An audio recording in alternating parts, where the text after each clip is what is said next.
Arte medieval e Renascimento. Pré-romano, bizantino e romano.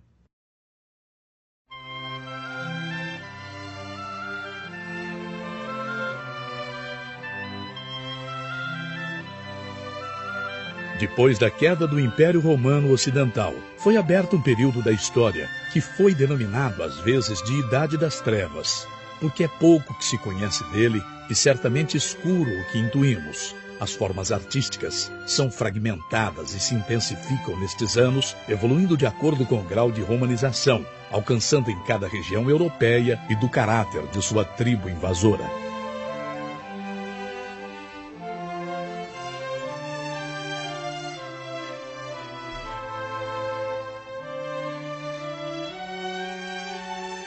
Nesse período, enquanto as tribos germânicas contribuem com seus gostos de matérias de cores, como pedras preciosas e esmaltes, ou suas habilidades de orfebres, nos desenhos lineais intrincados e de temas de animais, os cristãos renunciam à escultura por medo a que as imagens sagradas sejam adoradas por si mesmas.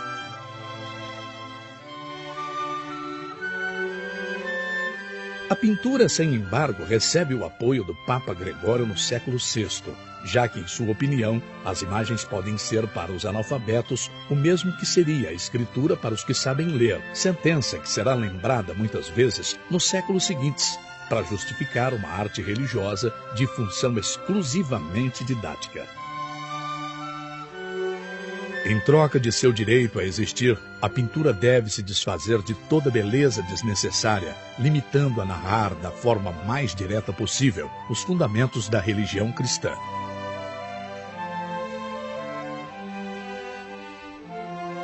Se completa assim a ruptura do legado artístico clássico, iniciada já no último período do Império Romano, com o resultado que as artes figurativas entraram em um período antirrealista, comparado ao da arte egípcia, que se prolongará durante mais de 800 anos.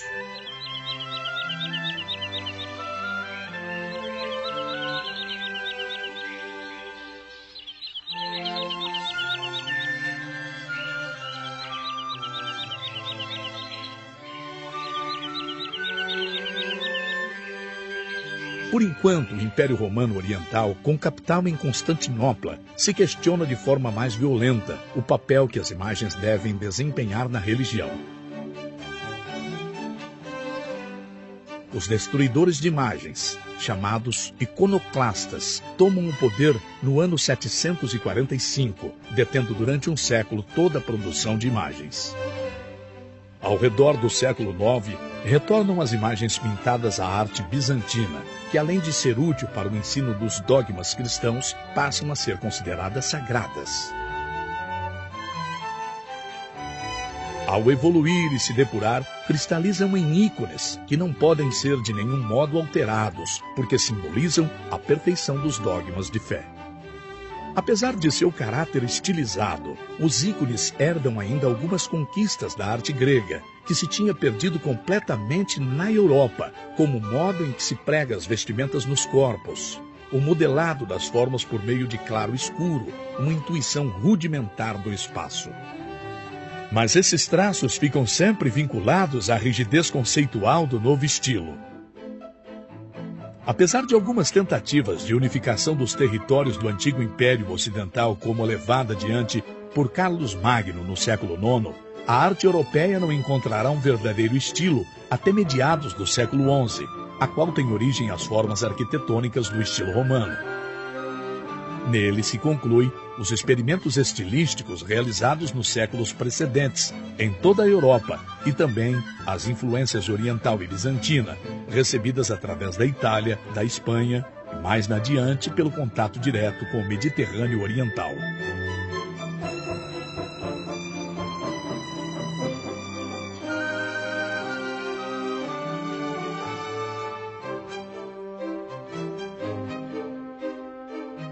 É recuperada a forma da Basílica Romana com uma nave central dirigida ao apsídio do coro, onde o sacerdote oficializa a missa a 2 ou 4 naves laterais.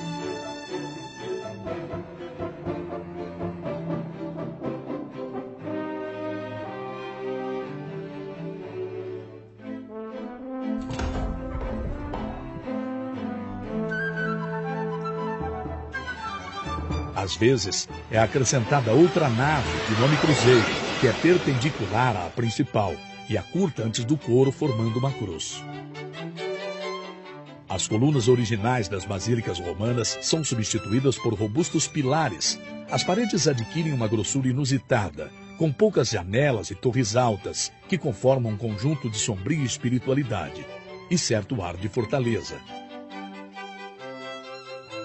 A principal preocupação dos primeiros arquitetos romanos é de substituir os tetos de madeira das primitivas basílicas por coberturas de pedras, muito mais nobres e duradouras.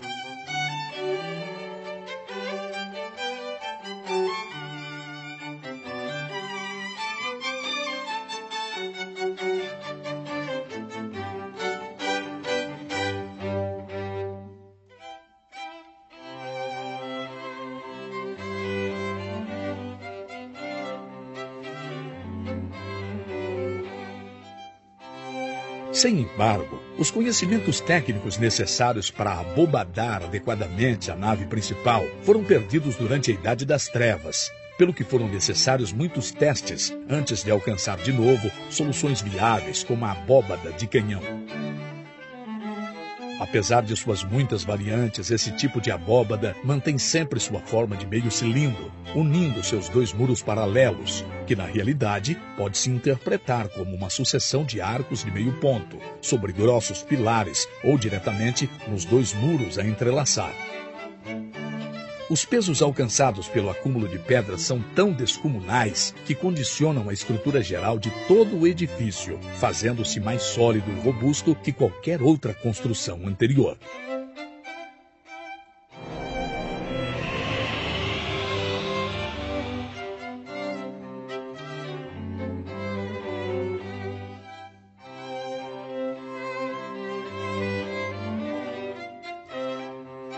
Para tentar diminuir o peso da abóbada de canhão, se ensaia a cruzada construída a partir de pares de arcos cruzados em diagonal e preenchendo os espaços intermediários de forma triangular por materiais menos pesados.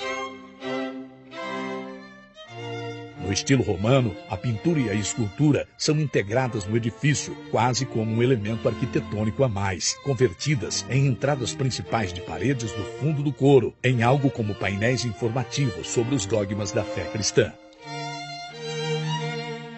As figuras aparecem solenes, hierárquicas e perfeitamente adaptadas ao espaço arquitetônico no qual se encontram, já seja esse no tímpano, que é o espaço semicircular sobre a entrada da igreja, os capitéis das colunas e as batismais, e as duas peças retangulares e alongadas a cada lado das portas, que recebem o nome de rambas.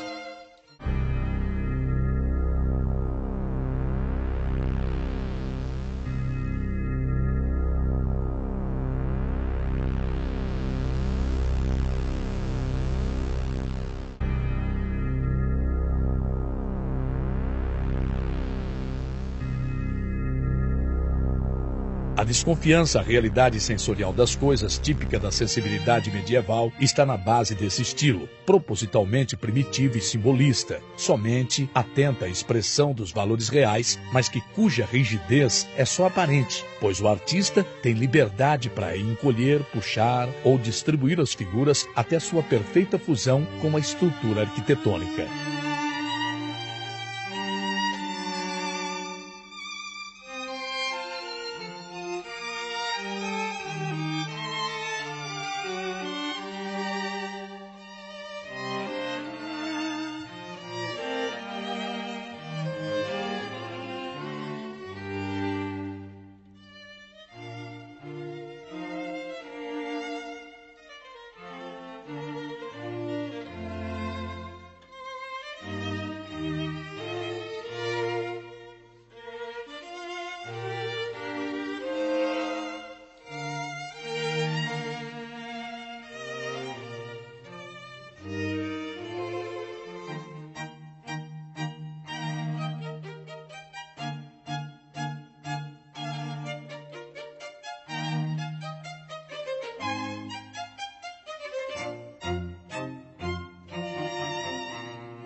Na pintura, a simplificação de traços das figuras permite adaptá-las ainda com maior liberdade que a escultura, a qualquer geometria que reforce a mensagem que se deseja transmitir. E o mesmo pode-se dizer da cor, de modo que nunca a pintura europeia se encontra tão perto como agora de se converter numa verdadeira escritura de imagens, liberada de quase todo o compromisso de aparência das coisas e perfeitamente adaptada a um público analfabeto, que, sem embargo, aprendeu a ler muitas imagens.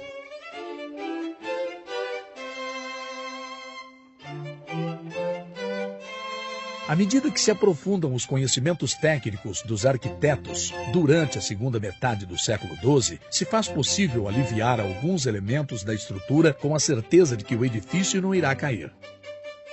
Os muros no meio dos pilares, por exemplo, são na realidade imprescindíveis, pois o peso da abóbada cruzada cai diretamente sobre os pilares.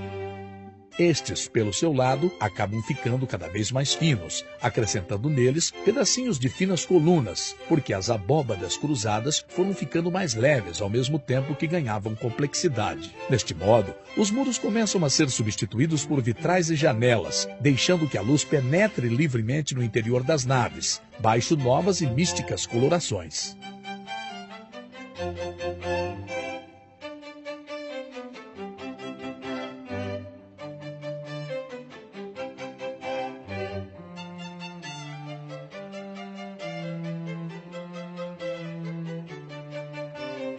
O conjunto de todas essas modificações do modelo romano acaba formando no norte da França um estilo já completamente ciente de si mesmo, que séculos depois será denominado em forma de desprezo pelos italianos estilo gótico, referindo-se equivocadamente aos godos e, em geral, aos povos chamados de bárbaros, já que nunca antes um estilo arquitetônico europeu tinha se distanciado tanto dos modelos clássicos greco-romanos. A nova espiritualidade reinada na Europa nos séculos XII e XIV parece determinar, além de um impulso de rejeição às naves, que força a procura de um novo tipo de abóbada que se possa puxar à vontade para o alto. Isso é conseguido substituindo os arcos de meio ponto das primitivas abóbadas cruzadas por outros chamados apontados, que estão constituídos por duas curvas que se cortam no ponto mais alto do arco.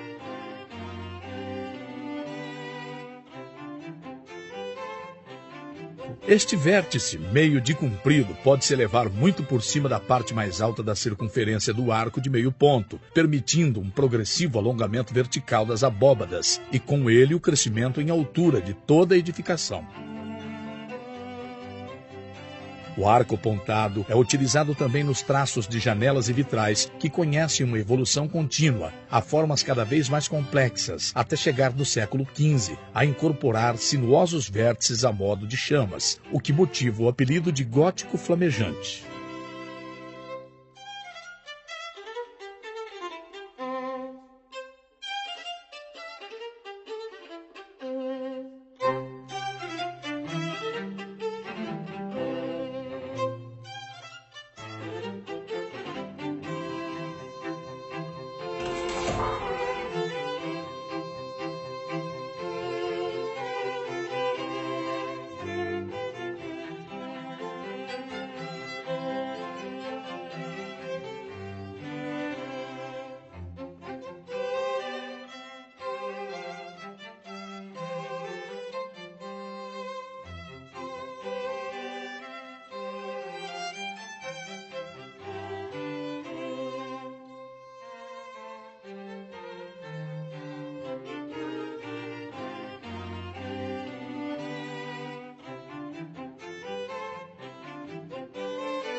A progressiva elevação da estrutura, sobretudo na nave principal, aumenta as tensões laterais, ou para fora, que fazem suportar os pilares.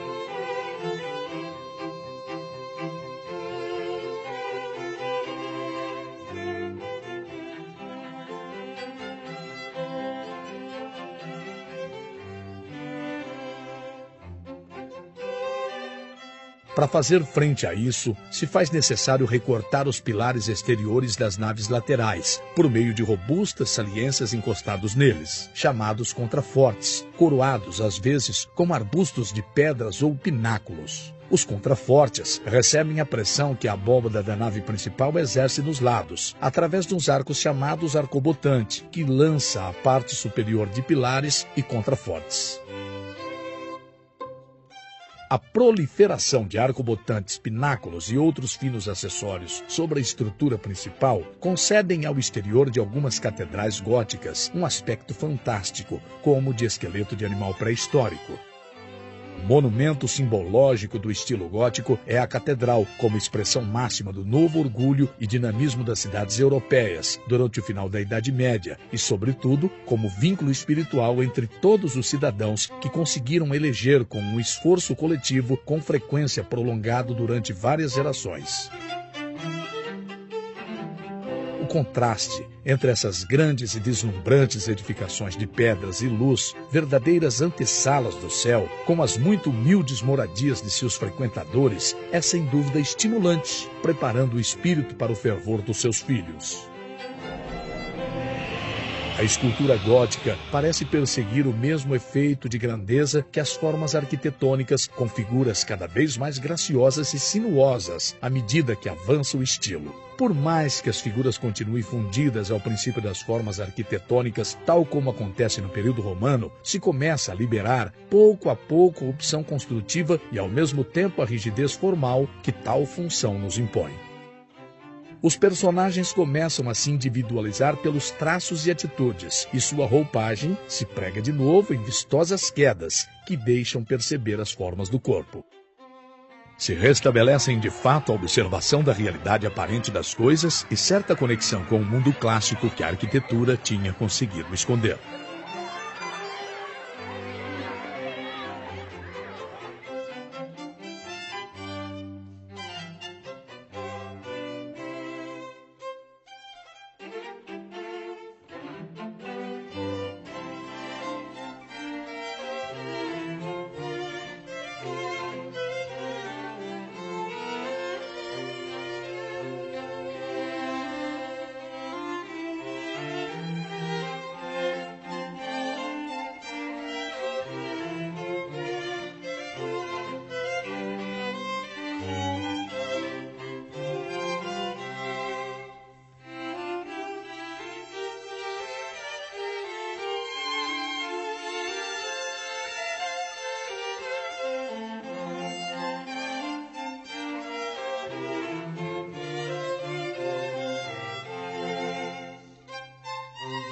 Sem embargo, este novo interesse pelo mundo sensível, que comparte em escultura e pintura, e que começa a afastá-las do simbolismo, que a fé paleocristã introduziu nas artes, é um impulso paradoxo por uma crença ainda mais recente, que tenta aproximar as imagens sacras à sensibilidade da ordem comum.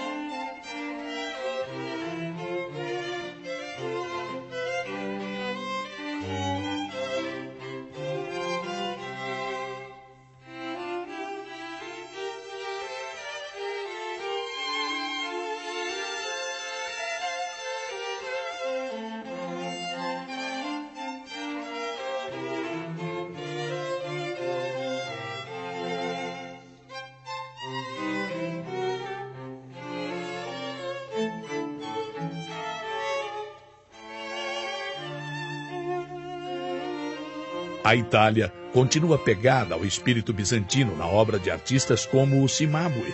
Até um discípulo dele, de nome Giotto, revolucionava desde Florença as formas aprendidas.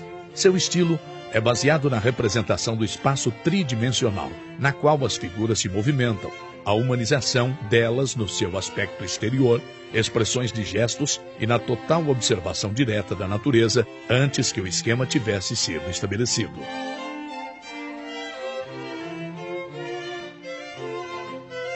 Durante o século XIV, o estilo gótico entra numa fase de crescente refinamento. Se escolhem numerosos edifícios públicos e civis que refletem o novo poder de suas cidades e instituições. Na Inglaterra, o gótico chamado de primitivo, de influência francesa, deixa passagem ao estilo enfeitado, em que a decoração ondulante se multiplica em abóbadas e fachadas. A fusão do estilo francês, italiano e flamenco origina no último quarto do século XIV o que se começou a chamar de estilo internacional, principalmente como em pintura, como expressão da unidade cultural e religiosa, que pela primeira vez e também última em muitos séculos parece aproveitar da Europa mais além dos seus problemas políticos.